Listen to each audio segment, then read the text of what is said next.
Et bienvenue à tous dans l'Expert, content de vous retrouver, votre émission quotidienne du lundi au vendredi où je vous aide à faire vos pronostics NBA en vous partageant mes avis et mes analyses. On a changé un petit peu le format. J'ai vu que dans les commentaires, vous aimiez bien le format, vous me voyez dans la caméra où j'analyse un peu plus en profondeur les différentes rencontres. Et il y en a d'autres qui aimaient bien l'ancien format parce qu'il y avait plus de structure, etc. etc. Et du coup, j'ai essayé de mixer les deux. Si vous kiffez, vous me lâchez un gros like, vous me dites en commentaire, faites-moi vos retours, c'est très important afin que je puisse trouver la meilleure solution afin de satisfaire un plus grand nombre. Si vous êtes nouveau, bienvenue à vous. Pour ceux qui ne me connaissent pas, je suis Dorado, parieur professionnel au Mexique, spécialisé dans le basket. Et ça fait depuis 13 ans que j'aide les parieurs dans la francophonie à augmenter leurs revenus grâce à leur passion des paris sportifs. Et d'ailleurs, plan d'action qui est totalement gratuit si vous voulez transformer votre stratégie et optimiser vos gains, commencer les paris sportifs sur de bonnes bases, repartir sur de bonnes bases. L'objectif, c'est qu'à moyen long terme, vous puissiez gagner 500 € ou plus par mois. Vous avez juste à nous contacter sur WhatsApp, vous avez le lien dans la description, les commentaires épinglés, ou alors vous scannez le QR code et mon équipe vous prendra en charge pour vous accompagner pas à pas avec votre plan d'action totalement gratuit. Le bookmaker qu'on utilise dans cette émission, c'est PS3838 Pinacle. Pourquoi ? Meilleure cote, donc plus de gains. Ça ne limite pas les parieurs gagnants. Et les retraits sont sécurisés et fiables. Donc si vous voulez vous inscrire via un des brokers les plus fiables au monde, Asian Connect, vous avez le lien dans la description ainsi qu'un tuto vidéo où je vous guide absolument pas à pas. Petit disclaimer avant de commencer.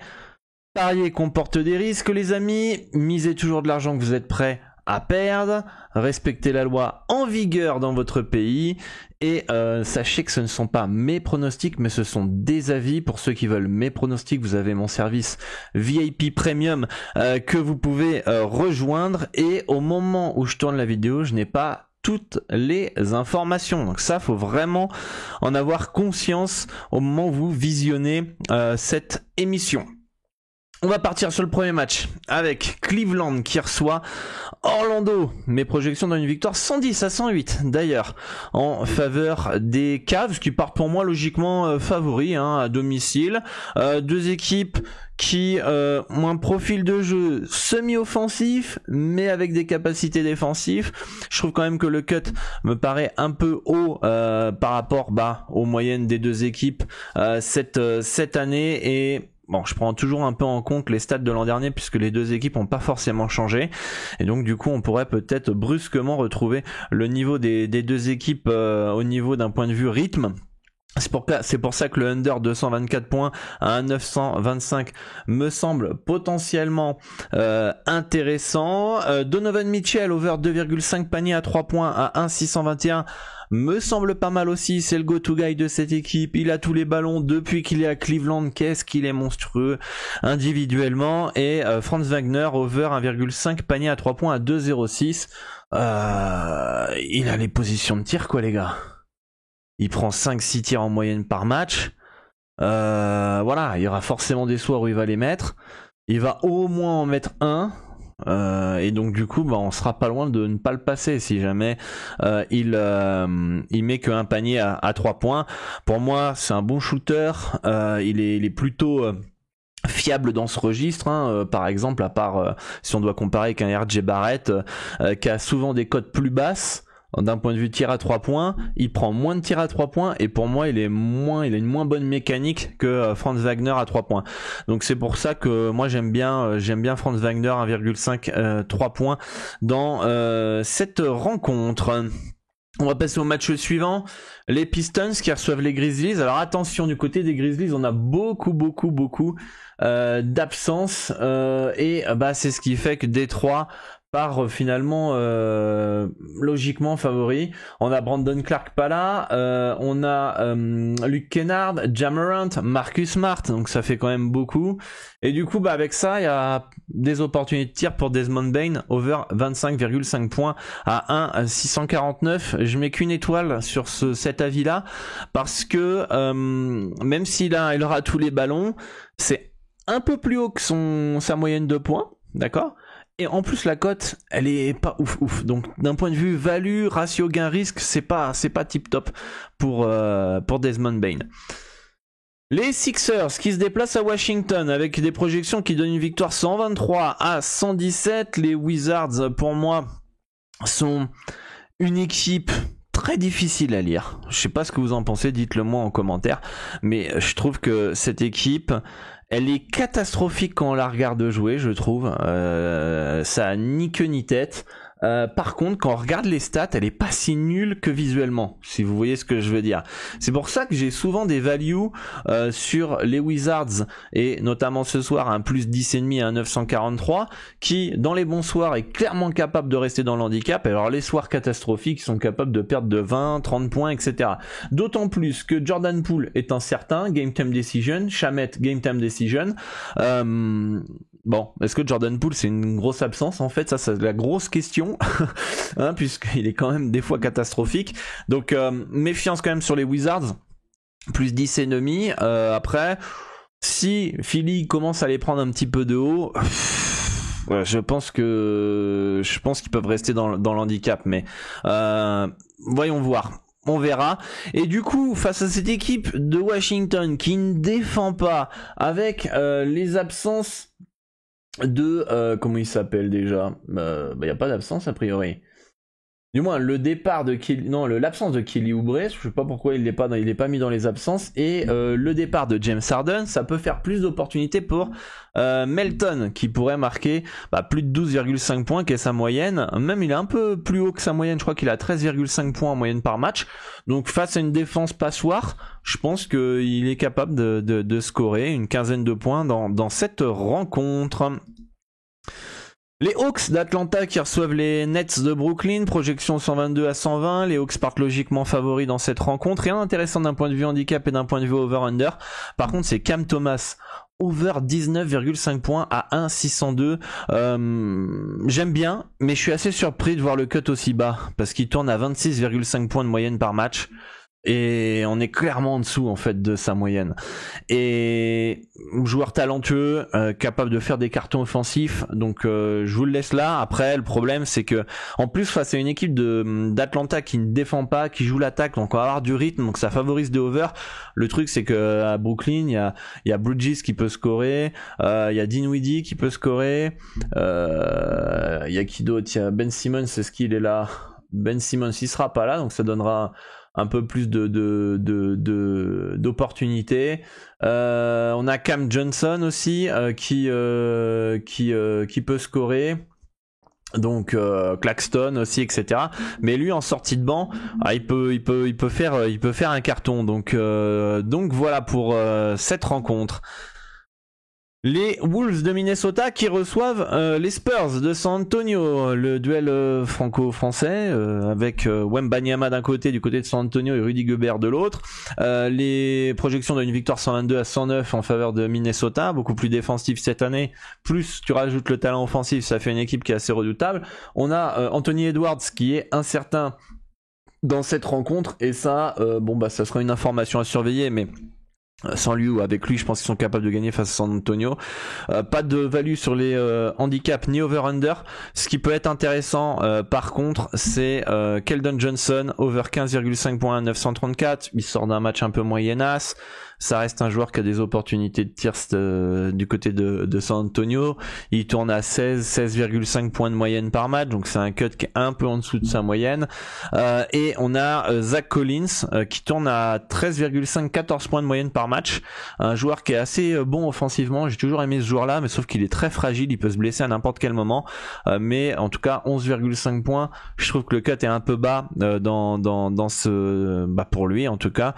Ce soir, le gros point peut-être négatif et qui justifie une baisse de cut, c'est qu'en face il y aura Rudy Gobert, qui est un des meilleurs défenseurs de la NBA, autant il va avoir un peu plus de mal à scorer. Donc c'est ce qui pourrait justifier un cut plus bas, mais en tout cas en tournant à 13,5, 14 points de moyenne par match, il est capable, en plus cote à 2, c'est pas dégueulasse. Toronto qui reçoivent Miami, les Raptors qui partent favoris pour moi, 111 à 109. Allons voir ce que disent les bookmakers, mais je crois qu'il n'y a pas de value dans ce match-là d'un point de vue handicap. Voilà, ils sont en favori avec un handicap de moins 3 et demi dans ce match-là. Et rien d'intéressant d'un point de vue over-under, d'un point de vue handicap pour ma part. On va aller se centrer sur des performances joueurs. On va aller tenter deux shooters. Gary Trent Jr. over 1,5 3 points à 1,719. Son rôle est principalement de tirer de loin, de créer du spacing. Le problème c'est qu'il y a pas mal de joueurs autour, Scotty Barnes, Oji Anunoby, Pascal Siakam qui peuvent aussi monopoliser pas mal de ballons. Mais en tout cas c'est un joueur qui est assez fiable à 3 points et qui est adroit, donc il va prendre ses 3-4 tirs à 3 points, 5 tirs à 3 points. S'il est chaud il continuera à en prendre et du coup ça peut être une bonne opportunité. Duncan Robinson over 2,5 3 points à 1,709 paraît intéressant. En l'absence de Tyler Herro, donc il faut un shooter attitré du côté de Miami, et Duncan Robinson, depuis que Tyler Herro est pas là, il prend 8, 9, 10 tirs à 3 points, et pourquoi pas ce soir marquer 3 paniers sur 8, 9 tentatives. En tout cas les tentatives il les aura, d'ailleurs il tourne à 3 paniers à 3 points en moyenne par match si je me trompe pas, donc en plus avec l'absence de Tyler Herro, il y a peut-être moyen qui score. Et Kyle Lowry over 10,5 points à 787 qui, en l'absence justement de Tyler Herro, de Bam Adebayo, va falloir qu'il y ait des joueurs qui scorent autour de Jimmy Butler, Duncan Robinson, etc.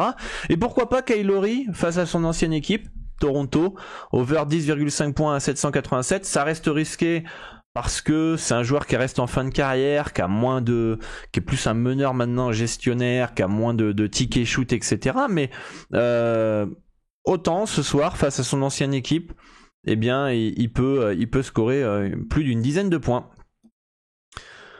Les Bulls de Chicago qui reçoivent les Hornets, les Bulls qui partent logiquement favoris, 115 à 111 dans cette rencontre. Je pense que le cut est un peu trop bas, même s'il y a des absences du côté de Charlotte, notamment la Melo Ball. Je pense que ça va pas changer le style de cette équipe des Hornets qui va courir et qui va jouer l'attaque. Over 220 points à 1,925 pourrait être intéressant. Lavine de Rosanne seront bien présents a priori du côté des Bulls.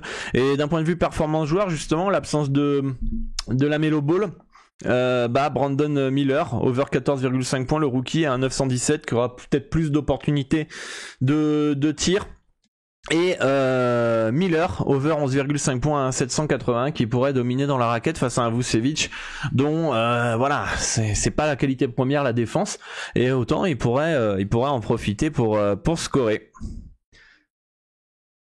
Houston qui reçoit OKC, le Thunder qui part logiquement favori dans cette rencontre, et le score projection donne 115 à 112. Pas de value d'un point de vue handicap, pas de value d'un point de vue over-under. On peut tenter pourquoi pas Dillon Brooks over 10,5 points à 1,775 qui pourrait être intéressant. On sait qu'il a pas peur de jouer, de tirer. Il aura évidemment pas tous les ballons, mais en tout cas il a une certaine expérience, un certain bagage derrière lui qui lui permet d'avoir la possibilité de prendre des tirs que certains joueurs ne pourraient pas. Et surtout qu'il a signé un gros contrat en plus cet été à Houston, donc forcément il va avoir des minutes, et il tourne je crois qu'à 12 points de moyenne par match, donc on est un cut qui est un peu plus bas face à une équipe d'OKC qui court et qui met du rythme, autant il aura un peu plus d'opportunités de tir. Guidet over 10,5 points à 1,769, pareil il tourne à 13 points de moyenne par match, donc je pense que si jamais les deux ils ne passent pas le cut, ils vont être autour de 8, 9, 10 points. J'ai du mal à les imaginer à 4, 5, 6 points, donc en gros il y a de fortes probabilités quand même que de toute façon si ça passe pas de peu, donc voilà pour ce match là. Les Mavericks qui reçoivent le Jazz. Et le Jazz, attention, alors là je vous ai balancé tout ça, et puis après à vous de voir, à faire vos choix, mais en tout cas logique que les Mavs partent logiquement favoris à domicile, 121-116. Le Jazz plus 10 reste quand même, malgré l'absence de Mark Cannon, malgré l'absence de Jordan Clarkson, intéressant. C'est risqué, mais je les ai comptés dans mes modèles absents, et malgré tout il y a potentiel value sur le Jazz. Attendez quand même malgré tout peut-être la closing de marché quand on aura un peu plus d'infos sur Kyrie Irving et Game Time Decision qui pourrait favoriser ce bet là, ou si jamais il est là justement le marché ira peut-être sur le Mavericks et du coup le handicap va passer à plus 11 plus 12 et dans ces cas là on aura une meilleure cote. Après on a vu que le Jazz était capable de gagner, de faire quelques perfs aussi sans Markkanen et Clarkson. Il y a encore quand même de la profondeur un petit peu dans cette rencontre. Enfin dans cette équipe, je pense qu'on aura un peu plus de points que ce que les books peuvent penser malgré les absences, donc over 231 points. Ça reste quand même tout ça risqué, puisque ça reste de la spéculation avec les absences. Et en l'absence de Markkanen et de Sexton, il y aura forcément des joueurs qui vont scorer du côté du Jazz. Donc on a Sexton qui est potentiellement le leader de cette équipe offensive sur les postes extérieurs. Donc un over 14,5 points à 793 pourrait être intéressant. John Collins, over 15,5 points à 1,833 aussi aura ses opportunités de tir. Et après là on a le factor X, Fontecchio, over 11,5 points à 1,862 qui forcément aura plus de temps de jeu. D'ailleurs il joue 38 minutes depuis les absences et le plus petit score en termes de points qu'il a fait c'était 10 points. Donc pareil, lui je pense qu'il aura des opportunités face à une équipe de Dallas qui a du rythme en attaque et du coup il scorera 8 points, 9 points, 10 points minimum, donc je pense qu'il y a peut-être un bon spot pour le prendre pour un over. Les Warriors qui reçoivent les Blazers, alors rien d'intéressant vraiment dans cette rencontre, 117 à 107 en faveur des Warriors pardon. On a des absences potentiellement de taille du côté de Portland, c'est pour ça que c'est quand même très très risqué et surveillé s'ils seront bien présents. On a Jeremy Grant qui est pas là, donc ça absence de taille. DeAndre Ayton qui est Game Time Decision, Anthony Simmons qui est Game Time Decision. En fonction de ça, potentiellement les Blazers plus 13 pourraient être intéressants. Mais attention quand même, moi je préférerais sauter cette rencontre quand même malgré tout. De l'autre côté on a Chris Paul et Andrew Wiggins qui sont Game Time Decision aussi, donc voilà, très difficile à lire cette rencontre à part le fait de savoir que les Warriors partent logiquement favoris. Après est-ce qu'il y a vraiment value sur les Blazers plus 13, sur les Warriors moins 13 etc. Là ça devient un peu plus compliqué, là ça se joue à pas grand chose. Et enfin le dernier match, les Clippers qui reçoivent le champion. Les projections donnent une victoire 111 à 110 en faveur des Nuggets. Les bookmakers donnent quoi déjà ? Je crois que les Nuggets sont favoris. Les Nuggets sont favoris. Ah, ça se joue à rien. Ça se joue à rien. C'est du 50-50. Remarque 111-110, c'est quasiment du 50-50. Les Clippers sont légèrement favoris à domicile. Bon, why not ? Ça me choque. Moi, ça me choque pas plus que ça. Par contre, je trouve quand même que le cut est un poil haut. Under 227,5 points à 1,909 me paraît intéressant, mais attention quand même tout de même parce que ça reste quand même deux équipes qui ont du talent offensif. D'un point de vue performance joueur, on a Kentavious Caldwell-Pope over 1,5 panier à 3 points, 2,08. Ils ont maintenant décidé d'augmenter la cote, les amis, de Kentavious Caldwell-Pope à 3 points, alors que ça fait un an, pour ceux qui suivent l'expert, que on se régale avec lui. Enfin, son rôle c'est de scorer, c'est créer du spacing sur les postes extérieurs. Il est fiable à 3 points. Jokic il fixe pas mal. Il y a Jamal Murray certes à côté, mais qui aussi va pas hésiter à l'alimenter. En tout cas son rôle il est bien fixe du côté de Denver, et moi je suis assez surpris que son cut est pas encore passé à 2,5 paniers à 3 points. Je crois que l'autre fois quand il avait enchaîné une dizaine de matchs de suite avec 2 paniers à 3 points, il était passé à 2. Il était passé à 2,5 et du coup je vous l'avais pas proposé dans les avis sur YouTube, mais en tout cas il aura ses positions de tir. Les Nuggets n'ont pas changé du jour au lendemain leur manière de jouer, et du coup il aura ses positions de tir. Après à lui de les mettre très clairement, mais en tout cas au vu de la régalade qu'on a eu avec lui depuis un an, je vois pas pourquoi ce soir à une cote à 2,08 on le tenterait pas à nouveau. Et Russell Westbrook over 10,5 points à 1,99. Alors là 10,5 points quand on connaît le Westbrook de KC, et pareil le James Harden qui est au Clippers, c'est incroyable de voir ces deux joueurs qui se tiraient la bourre d'ailleurs à l'époque pour les triple doubles etc. Être avec des cuts aussi bas, ça fait vraiment bizarre. En tout cas ils ont le talent pour pouvoir passer les cuts qui sont proposés aujourd'hui. Curry. Après, tout dépend de leur rôle. Westbrook, il sort du banc. Donc, il sort du banc et en sortie de banc, il tourne entre 8, 10, 12, 13, 14 points. Donc, en fait, tout dépend un petit peu de son adresse. Évidemment, il aura les clés du camion pour la seconde unit, donc il aura des opportunités de tir et je pense que le over 10,5 points à 99, il est capable de le passer en fait. Il a le talent pour quoi. Il a le talent pour. Il tourne à 13 points de moyenne par match. Alors après voilà, son rôle il a un peu changé cette saison. Depuis que James Harden est arrivé, il sort du banc. C'est un petit peu plus différent, mais en tout cas, il a les capacités. Donc voilà les amis pour cette émission l'expert. N'oubliez pas que vous avez votre plan d'action totalement gratuit sur WhatsApp. Vous avez juste à nous contacter et en fonction de votre capital, de votre niveau, on vous donne votre plan afin que vous puissiez remplir vos objectifs dans les paris sportifs. J'espère que vous avez kiffé votre émission l'expert, oui, parce que c'est la vôtre, c'est pas la mienne. Et moi, je vous dis à bientôt pour une nouvelle émission. Ciao, ciao.